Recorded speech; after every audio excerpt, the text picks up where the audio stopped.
Sofía Soler Casas, tengo 11 años, soy de la Falla General Ascensión Marqués de Solferí y estudio en el Colegio de la Purísima Concepción. Pues yo creía que era otra Sofía, no pensaba que era yo, pero cuando me dijeron, ¡eres tú! Y yo pues me fui corriendo llorando y emocionada. Pues todos cuando llegué me dijeron felicidades Sofía y todos me dieron 2 besos y me aplaudieron. Y mi profesora dijo, vamos a aplaudir todos a Sofía que ha conseguido esto. En mi casa me dice, Sofía, ¿cómo has podido llegar hasta aquí? Nunca, no nos lo esperábamos. Y ellos siempre me dicen, ¿tú, Sofía, ¿tú aún te lo crees? Y yo digo, no me lo creo. Porque para mí es un sueño representar a Valencia y más con la corte.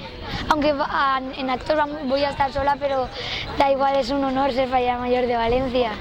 La proclamación y las más letras que no me salía.